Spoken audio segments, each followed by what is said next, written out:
Hello friends, जय श्री कृष्णा।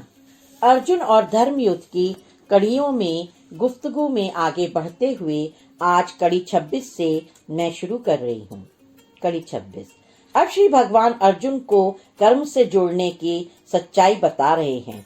हर युग में और हर लोक में और हर कालांतर में श्री भगवान ने कर्म जीव के शरीर के जोड़ाव की बात कही है और अब अर्जुन को भी इस जुड़ाव को समझ लेना है। श्री भगवान कहते हैं कि जैसे ही जीव शरीर से जुड़ता है और माता के गर्भ में माता से जुड़ता है, उसका कर्म उससे जुड़ जाता है और पिछले जन्म के संचित कर्म इस जन्म के प्रारब्ध कर्म बन जाते हैं और उसके शरीर के साथ जन्म लेते हैं।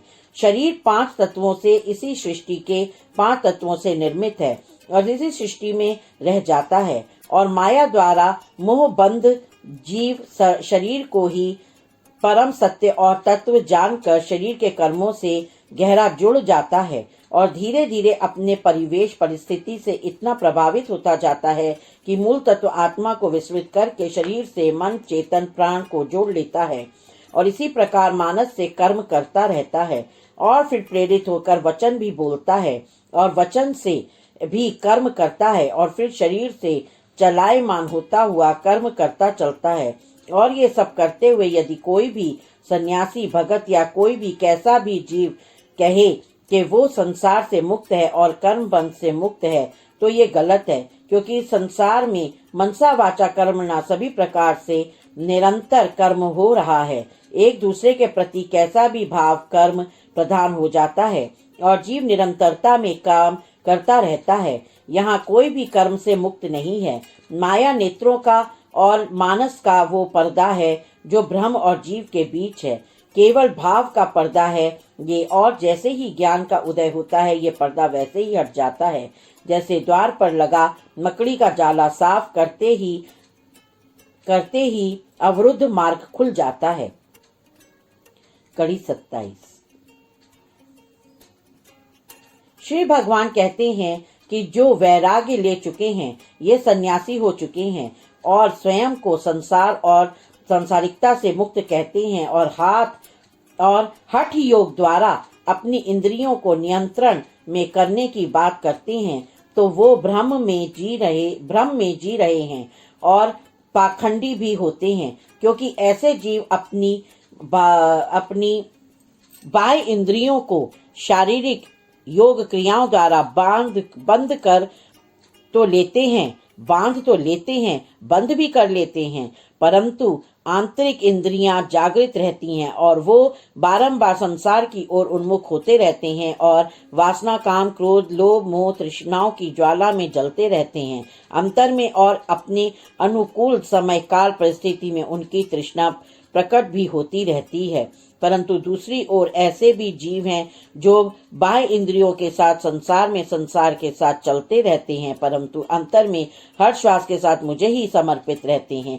इन बातों को हम इस तरह भी समझ सकते हैं कि जैसे संत रविदास जी हुए, कबीरदास जी हुए, नानक देव जी हुए, मीरा हुई और अनेक संत हुए जिन्होंने संसार के साथ शरीर को चलाया, पर शरीर की क्रियाओं को मानस से जोड़ा और मानस को श्री हरि चरणों में और हरि चिंतन में जोड़ कर रखा और इस प्रकार संसार से मुक्त होते हुए जीवन लिया और कर्म करते हुए, कर्म से मुक्त रहते हुए, किसी के लेने देने से अलग रहते हुए, जैसे जड़ भरत जी हुए, वो महर्षि थे और हरि चिंतन में रहते थे, पर अंत समय में हिरणी के बच्चे से इतना मोह हुआ कि प्राण निकलते समय उसी की याद करते हुए मृत्यु को प्राप्त हो गए और फल स्वरूप हिरण की जून में जन्म लिया। पर हरि चिंतन का पूर्व श्रेष्ठ कर्म साथ आया था तो हरि नाम विस्मृत नहीं हुआ और संसारी मोह के कारण अपनी जून बिगड़ने का पश्चाताप करते हुए हरि चिंतन करते रहते हुए हिरण की जून में भी रहे, पर फिर मुक्त हुए। बाह्य शरीर से जुड़ाव न करके अंतर से हरि चिंतन में श्वास प्रश्वास जीवन व्यतीत करना है और यही है बाह्य इंद्रियों से मुक्त होना और अंतर से जुड़ना। कड़ी 28। अब श्री भगवान उन जीवों की बात कर रहे हैं जो ये कहते हैं कि हम तो हर कर्म से मुक्त हैं और हम किसी का बुरा ही नहीं करते हैं और हम हर लेन देन से मुक्त हैं। असल बात तो ये है कि कोई भी जीव यदि ऐसा सोचता है तो वो गलत कहता है। जैसे सरहद पर अपने देश के लिए युद्ध करता सैनिक यदि सोचे कि जीव हत्या तो पाप है और वो हथियार डाल दे और अपनी मातृभूमि के लिए ना लड़े तो वो देशद्रोही होगा, क्योंकि किसी भी भाव से मुक्त होकर उसने सामने खड़े अपने देश के दुश्मन को मारना ही श्रेष्ठ धर्म है उसके लिए। जब महात्मा बुद्ध को ज्ञान प्राप्त हो गया तो भी वो ज्ञान का उपदेश देने का और संसार को जगाने का कर्म निर्विकार भाव से करते रहे और उन्होंने संसार को छोड़ नहीं दिया और एक दिन अपनी पत्नी और पुत्र को भी भिक्षुक बना लिया। अंगुलीमाल जंगल में खून कत्ल करता था पर वो ये सब अपना कर्म मानकर करता था, तो उसे महात्मा बुद्ध मिले और वो आनंद हो गया। कर्म तो करना ही है, जो कर्म करेगा वही वाल्मीकि भी बनेगा, अन्यथा कुछ भी नहीं रहेगा और एक निष्क्रिय कीट की भांति उसका जीवन व्यर्थ हो जाएगा। जो लोग ये कहते हैं कि हम तो कुछ नहीं करते क्योंकि हम किसी को दुख देना नहीं चाहते, तो ये भी गलत है, क्योंकि सुख भी देने के लिए बोलना तो होगा।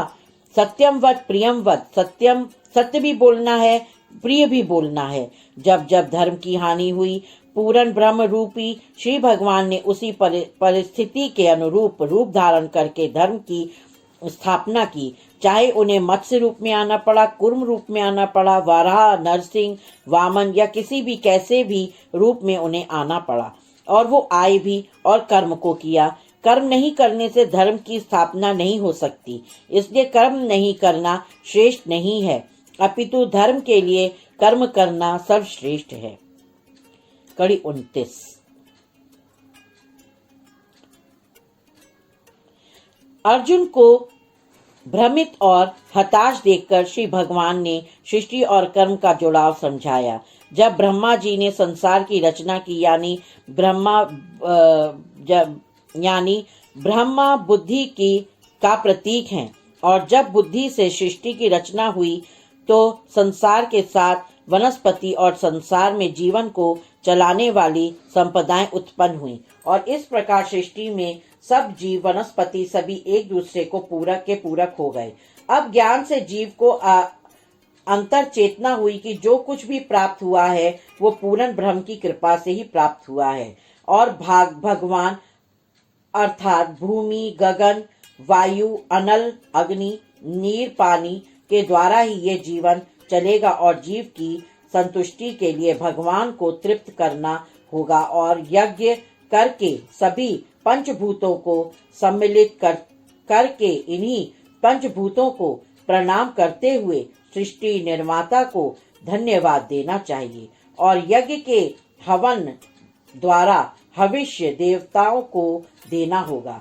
ये जानने योग्य है कि जीव अति वृष्टि, अति सूखा और अनेकों प्रकार की प्राकृतिक आपदाओं से सदैव भयभीत रहता है, और इन दैवीय आपदाओं को दूर करने के लिए उन सभी प्राकृतिक परिस्थितियों को किसी न किसी देव के अधीन मान लिया और उन प्रधान देवताओं को यज्ञ द्वारा आहुति देते हुए तृप्त करने लगा। यज्ञ की हवि से वाष्प ऊपर बादल निर्मित करता था और वर्षा होती थी, और भूमि अन्न उत्पन्न करती थी, और वही अन्न जीव की क्षुधा शांत करता था। अब जीव को निश्चित हो गया कि ब्रह्म ने ही जीव को ज्ञान दिया। देवताओं को यज्ञ के हविष द्वारा तृप्त करें और देवता जीव की मनोकामना पूर्ण करेंगे। मानव सदैव से असंतुष्ट रह रहा है, और जितना मिला उससे अधिक की लालसा इंसान ने सदैव की है, और देवताओं को अधिक से अधिक भोग देने का प्रयास करने लगा, क्योंकि मानव को ये निश्चित हो गया कि देवता मानव से श्रेष्ठ हैं और मानव को अधिक अधिक समृद्ध कर सकते हैं, और देवताओं को मानव से भोग की आकांक्षा है। अब ये बात सामने है कि देवता और मानव इस तरह से एक दूसरे के पूरक हैं। देवता मनोकामना पूर्ण करते हैं तो उन्हें भोग लगाकर फिर मानव को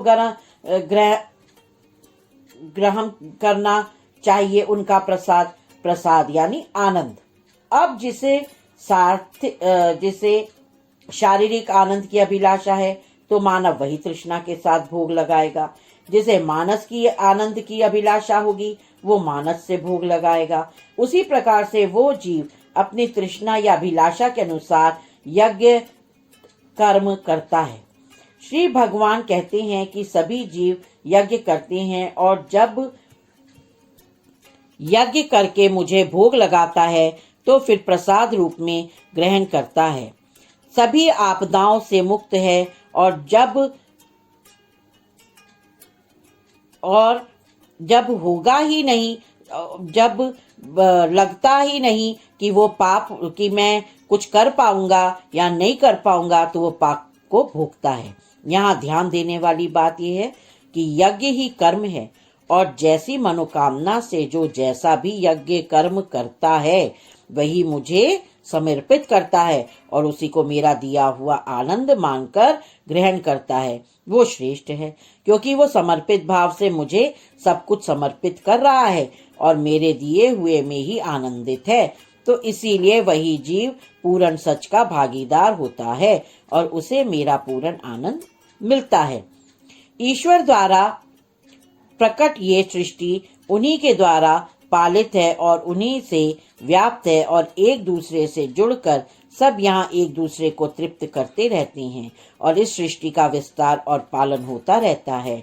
यज्ञ की अग्नि से आकाश बादलों से पूर्ण होकर वर्षा करते हैं और गगन वृष्टि द्वारा भूमि को वनस्पति और अन्न से पूर्ण करते हैं और भूमि के गर्भ से बीज फूलते हैं और उसी वनस्पति द्वारा अन्न से मानव और अन्य जीव अपना भरण पोषण करते हैं और उसी अन्न से शरीर में रक्त और मज्जा बनता है और शक्ति आती है। फिर पालन होता है, वायु अग्नि से होता है, फिर पालन पोषण जो होता है वायु अग्नि से होता है और इस प्रकार संपूर्ण पंचभूत अस्तित्व के पालन करते रहते हैं और ये यज्ञ कर्मों के आधार पर होते हैं। अर्थात राक्षसी प्रवृत्ति वाले जीव अपनी प्रवृत्ति के अनुरूप यज्ञ करते हैं और अपने कर्म भाव के अनुरूप भविष्य देते हैं और उसी के अनुरूप प्रसाद यानी आनंद पाते हैं। और जीव जो सात्विक हैं, भगत हैं, वो अपने कर्मानुसार यज्ञ करके उसी के अनुरूप भक्ति के आनंद का प्रसाद यानी आनंद पाते हैं। यानी ईश्वर रूप श्री कृष्ण उस शीशे की तरह हैं जिसमें जैसा प्रकाश पड़ेगा वैसा ही उस ओर परिवर्तित हो जाएगा।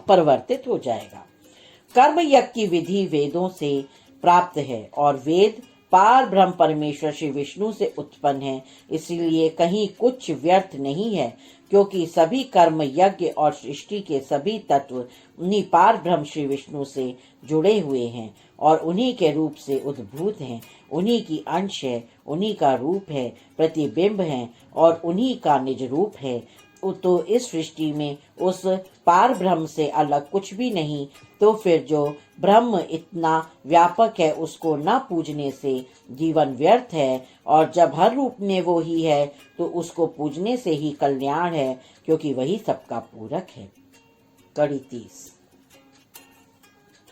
श्री कृष्ण कहते हैं कि जो आत्मा में स्थित रहता है यानी केंद्र में स्थित रहता है वो किसी भी भय आशंका हानि या लाभ या किसी भी प्रकार के कर्म के परिणाम से अलग रहता है और एक तरह से प्रेम के चरम में प्रकट होने वाली शून्यता में रहता है और किसी भी परिणाम के परे हो जाता है, क्योंकि वो संसार और संसार की वासना और लिप्सा से अलग रहता है और किसी भी तरह की कामना से परे रहने के कारण वो जीव पाप और पुण्य से परे रहता है और ना तो उसे कोई आकांक्षा होती है न किसी पूर्ति का वो इच्छुक रहता है, क्योंकि वो हर अवसाद से ऊपर उठकर अद्वैत की स्थिति में पहुंच चुका होता है। अक्सर संसार में ऐसे शुद्ध जीवों को देखकर कुछ संसारी जीव उन्हीं की भांति कर्म और चेष्टाएं करने का प्रयास करते हैं। इसीलिए ऐसे शुद्ध जीवों के लिए ये आवश्यक हो जाता है कि वो शुद्ध और कल्याणकारी कर्म करते रहें, जिससे संसार की उन जीवों को भी अच्छे शुद्ध कर्म करने की चेष्टा ही करनी पड़े और इस प्रकार संसारी जीवों को भी भक्ति भाव का बीज पड़ेगा और पूरा नहीं तो कुछ प्रतिष्ठित तो लाभ होगा ही होगा। और ज्ञान के माध्यम से जो जीव पशुता को प्राप्त होते हैं वो भी कुछ ज्ञान का लाभ उठाकर पशु और पक्षियों से अलग होकर खुद को प्रकाशमान कर सकेंगे, क्योंकि पशु पक्षी और मनुष्य में एक ही भेद है, ज्ञान बुद्धि का, जो मानवता को चरितार्थ करता है, क्षमा को चरितार्थ करता है, बुद्धि को, समझ को चरितार्थ करता है। जीव स्वयं को उच्चता की पराकाष्ठा पर ले जा सकता है और अपने साथ मानवता का कल्याण भी कर सकता है। राधा स्वामी। जय श्री कृष्णा। आज की कड़ी 30 तक मैं यहीं समाप्त करती हूँ। मैं आशा करती हूँ आपको अच्छा लगा होगा, आनंद आया होगा। आप लाभ उठाते रहिए और गुफ्तगू में श्रीमद् भागवत की मेरे अनुसार जो मैंने समझा है और जो मैंने लिखा है सुन कर के, और आप उससे आनंद उठाते रहिए। और आप मेरे ब्लॉग पर विचार मंथन स्पीकिंग ट्री छवि मेहरोत्रा पर भी विजिट करके आप इन ब्लॉग्स को पढ़ सकते हैं। उसमें और भी बहुत कुछ आपको मिलेगा लिखा हुआ। आप आनंद उठाते रहिए, आते रहिए, विजिट करते रहिए। Thank you so much friends. Thanks a lot. Radha Swami. जय श्री कृष्णा।